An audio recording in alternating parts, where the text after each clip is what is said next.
Bonjour, aujourd'hui on va voir les formes de Hankel. Alors, il s'agit de formes quadratiques réelles qui vont pouvoir donner des renseignements sur les racines d'un polynôme de degré n à coefficient dans R. Comme développement, c'est intéressant parce que bon, il y a des formes quadratiques, il y a de la dualité et il y a évidemment des polynômes et leurs racines. Bien, alors, bon, là, ce que je veux dire, c'est que il y a deux moyens d'introduire ces formes, un moyen naturel et un moyen un peu, on va dire, parachuté, hein, en ces lendemains de législatives. On va partir de l'espace E des polynômes réels de degré inférieur ou égal à n-1, et dessus, on va introduire la forme Rs égale à la somme, pour k égale 1 à n, des R de alpha k, S de alpha k. Voilà. Pour toutes les racines, on compte leur multiplicité. Hein, voilà. Alors, ce qui saute aux yeux, c'est que cette forme, elle est linéaire à gauche, linéaire à droite et symétrique. Mais, attention, E est un espace vectoriel réel. Rs doit être à valeur dans R. Il faut que ce soit une forme dans R. C'est ça une forme. Hein. Normalement, si c'est un K espace vectoriel, ben, ça doit aller dans K. Et pas dans C, là, ici. Donc, est-ce que c'est bien sur R? Donc, il faut vérifier que Rs bar est égal à Rs, qui va assurer hein, que ce nombre-là, qui est a priori complexe, est a posteriori réel. Bien. Alors pourquoi? Oui, parce que comme le polynôme P est réel, ça assure que si alpha k est racine, alors alpha k bar est aussi racine avec la même multiplicité. Bon, c'est ça. Donc, du coup, cette somme va être stable par bar. Et donc, ça va bien être sur R. Ça vient du fait que P, donc, est un coefficient dans R.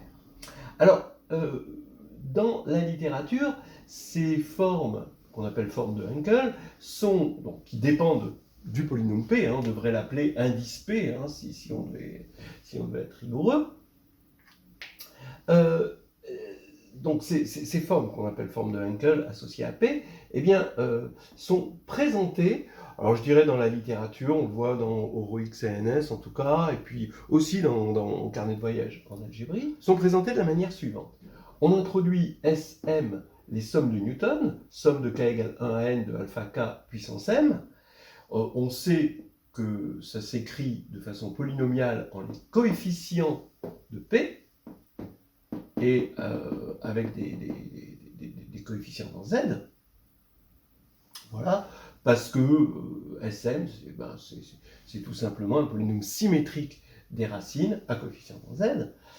Et on introduit, en fait, la matrice qu'on va appeler H comme Hankel égale à S, I plus J. Attention, I et J vont de 0 à n-1 et non pas de 1 à n comme d'habitude.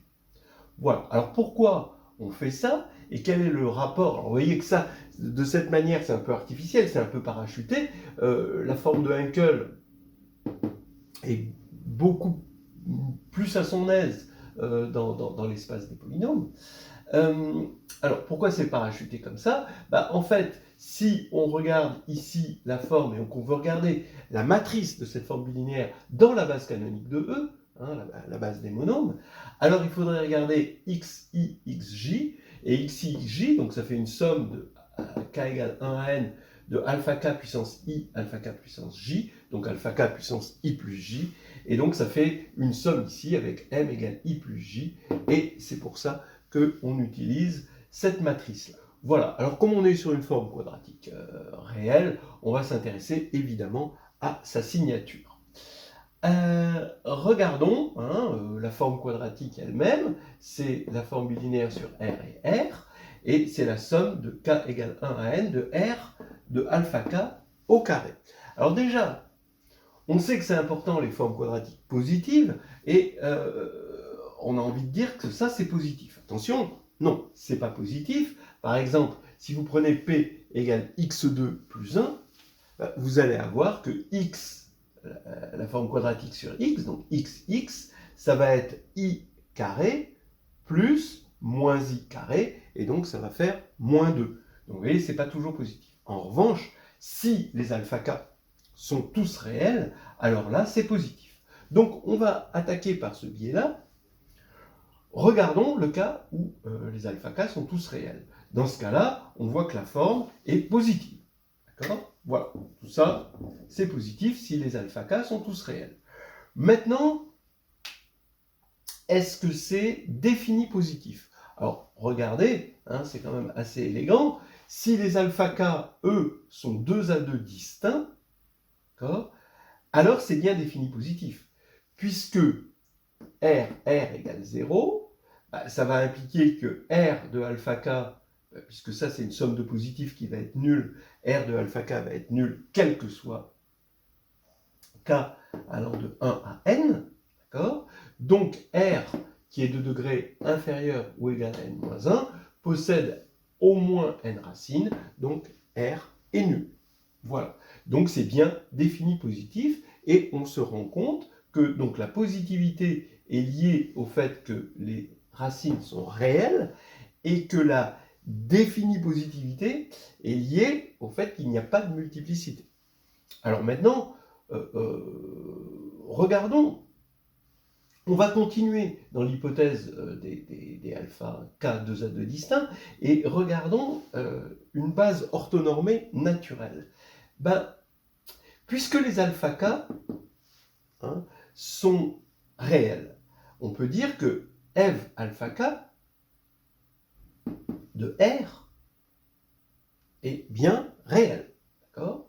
Pour tout polynôme réel, d'accord? Quand on va l'évaluer. Donc f alpha k est bien une forme linéaire sur E. Vous voyez, vérifiez bien que ça va bien dans R, parce que si alpha k est complexe, c'est plus une forme linéaire sur l'espace vectoriel réel E. Donc ici, on a une somme de formes linéaires au carré. Ah, alors ça nous dit quelque chose, ça. Oui, parce que si ce sont des formes indépendantes, alors on va pouvoir dire des choses sur la forme quadratique. Est-ce qu'elles sont indépendantes? Ça, on le sait. Si les alpha k sont 2 à 2 distincts, alors il y a quelque chose, d'ailleurs vous pouvez le voir dans un des premiers exercices de carnet de voyage en algébrie, c'est que les évaluations en alpha k forment une base de E étoile, du dual, ici, dont la base dual, ou antédual selon vos préférences, donc en tout cas la base qui correspond dans E, dont c'est la base duale, ce sont les polynômes interpolateurs de Lagrange Li qui valent tel que Li de alpha j égale delta ij. Donc ça vaut 1 si j égale i et 0 si non. Donc ça, on sait qu'il existe des polynômes interpolateurs de Lagrange qui sont tous d'ailleurs de degré pile n-1, ils sont bien définis de façon unique. Bien. Eh bien, regardez ce que donne LS-LT, évidemment, donc ça c'est normal, c'est déjà d'ailleurs dans cette formule-là, LS-LT, c'est la somme pour k égale 1 à n de LS de alpha k, LT de alpha k, et donc ça, ça fait cette somme-là, évidemment, d'après ça, et il n'y a qu'une seule possibilité pour ne pas avoir 0 dans cette somme, c'est si k égale S et k égale T. Mais dans ce cas-là, il faudrait que S soit égal à T. Donc ça, c'est égal à delta ST. Ce qui fait que lorsque les alpha k sont 2 à 2 distincts réels, on a une forme bilinéaire symétrique définie positive avec une base orthonormée, c'est la base des LI.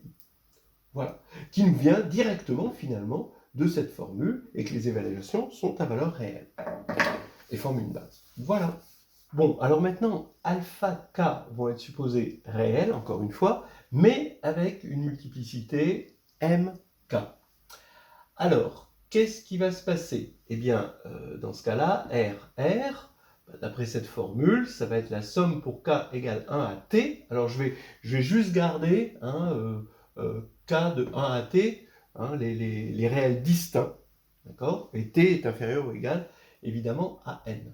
Donc, j'ai somme de k égale 1 à t de mk r de alpha k carré. Donc, où j'ai choisi, hein, j'ai extrait de ces alphas-là, juste j'ai supposé que les t premiers étaient deux A2 distincts et les autres correspondent aux multiplicités.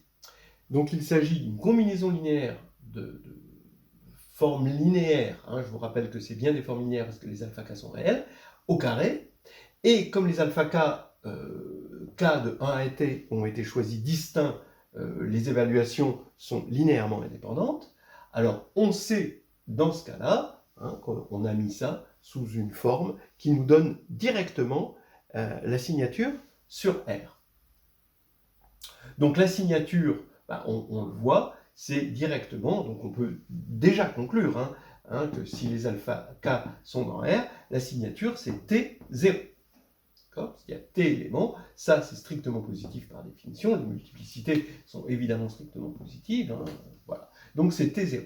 Maintenant, on peut donc remarquer que le rang c'est T et dire un petit peu plus sur le noyau. Si je regarde les NJ, ici c'est XJ facteur de ce polynôme-là, donc c'est le produit des x moins alpha i allant de 1 à t, donc ça c'est un polynôme qui est scindé simple sur R. Alors c'est facile de voir que, alors attention, hein, il faut que ça appartienne à E. Donc d'abord, NJ est réel, d'accord, bon, parce que les alpha i sont réels, et puis ça appartient à E si je prends J entre 0 et n-1 moins t, de sorte à ce que ça soit de degré inférieur ou égal à n-1. D'ailleurs, si vous remarquez que si toutes les racines sont distinctes, donc si t égale n, alors il n'y a pas de nj. Hein, j appartient, il parcourt l'ensemble vide en quelque sorte. Mais nj est dans le noyau de la forme, puisque nj de alpha k est toujours égal à 0, donc quel que soit s, njs va être égal à 0, parce que ça va être une somme de nuls. Mais maintenant, comme c'est une famille échelonnée, c'est une partie libre, c'est une partie libre qui possède n-t éléments. Or, comme le rang c'est t, bah, le noyau, hein, comme on est en dimension n, le noyau est de dimension n-t, et donc on a une partie libre à n-t éléments, on a donc égalité, hein, l'inclusion devient une égalité ici avec le noyau. Donc on se rend compte que si on appelle Q ce polynôme, donc Q, bah, c'est quoi? C'est le polynôme P mais sans multiplicité. On dit c'est aussi P divisé par le PGCD de P', en quelque sorte, à n près. Eh bien, si on appelle Q ce polynôme-là, eh bien le noyau, ce sont les multiples de Q, qui appartiennent à E, évidemment. C'est pour ça qu'on a dû limiter ici le degré. Voilà. Alors maintenant, il est temps de regarder le cas où les alpha k ne sont pas tous réels.